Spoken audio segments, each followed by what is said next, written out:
Hello, everybody, and welcome to Forever Sports. We are basically going into full British and Irish Lions mode, and some big news in the British and Irish Lions camp is that Xander Ferguson has officially been ruled out of the tour, which is a huge blow. Picked up an injury in the sort of semi-final for Glasgow Warriors, and unfortunately will not be able to tour with the Lions, which is huge. I mean, you think about this being every 4 years, he is at least a British and Irish Lions can't play. He's played before, but it's a huge letdown. I mean, this is what a lot of the players' biggest moments will be. Going on a British and Irish Lions tour, and to go, work for 4 years to get yourself in the mix, get yourself selected, and then to get injured right before you go is absolutely heartbreaking.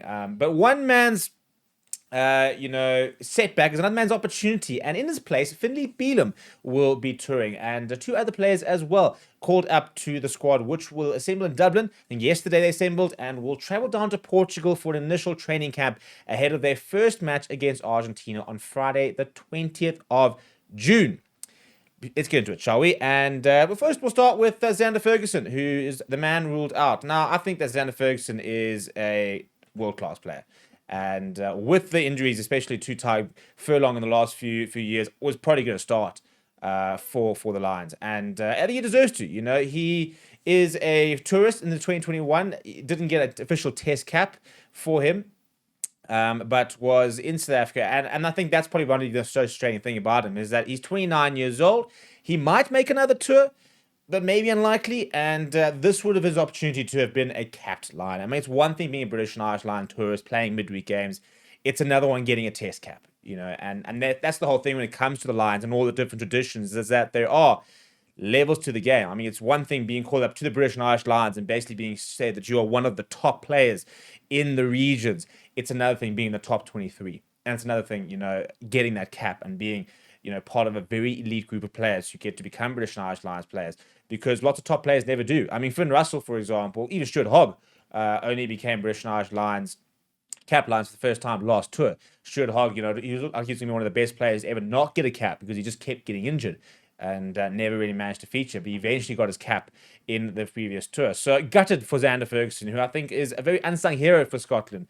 Puts in good shifts year in, year out, and has really been a solid player for Scotland for many years, as well as for Glasgow Warriors. He's played his entire career. So he's been a very loyal servant to the game, and gutted for him. But it's a huge opportunity for Finlay Bealham, which is also quite controversial because he's another foreign-born player in the British and Irish Lions squad. Now, it's very interesting to see some of the reactions to the sort of foreign born. Now, he's born in Australia, which is quite cool for him. It's a bit of a full circle moment, really, for Finlay Bealham, who gets to go to his country of birth and play against the Wallabies for the British and Irish Lions.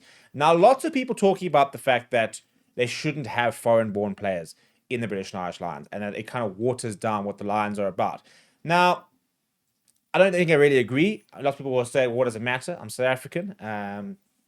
But I think that these days the global game is the global game. And I think if you're going to have players like a Duan van der Merwe in Scotland and a James Lowe for Ireland and a Marcus Smith for England, that's the reality. And I think that makes them part of the British and Irish Lions. And the thing is, it's becoming a global game.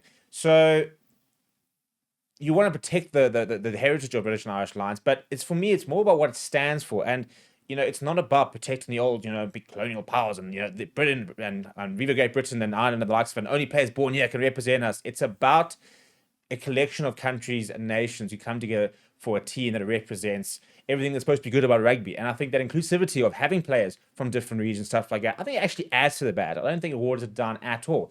For example, it makes it harder to actually become a British and Irish Lion because if you think that like the likes of a Jamison Gibson Park, if you were to make Jamison Gibson Park, James Lowe, Finlay Bealham, Marcus Smith, Duan van der Merwe, Piers Schoeman, if you were to say those players are not eligible for the British and Irish Lions, it actually makes it slightly easier to become a British and Irish Lion because all of a sudden you're taking some of the top players for the nations that make up the side and making them eligible. So does it water it down or does it actually make it even harder to become one? And yes, maybe it doesn't suit the sort of traditionalist narratives, but it certainly makes it more competitive to become a British and Irish Lion.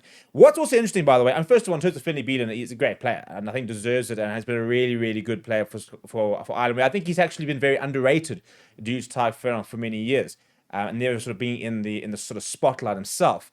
However, it also, quite interestingly, in the press release, is that there are two more players who are travelling. First of them being Jamie George, who was a big omission, really, from the squad. Now, obviously, with there being still finals to be played, and, Leinster involved this weekend, for example, lots of players not involved, Premiership final this weekend, so a couple of players not available to join up with the Lions just yet, and this is why the squad that is travelling to Portugal today is a smaller squad. There are two additional players who have been called into the squad, and it's almost sort of they'll become probably the first reserves, really, with regards to any more injuries.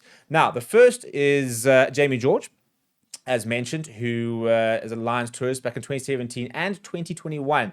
And I think one of the big strange omissions that wasn't involved in the squad. But what's really cool is to see is that this man is traveling as well. And what a sort of year, last 12 months, really, for Asher Apoku-Forger, who made his debut for England last year in November, I think it was, in the November tests, and has basically continued to sort of rise through the ranks. And at 20 years old, is now going to go to a British and Irish Lions camp.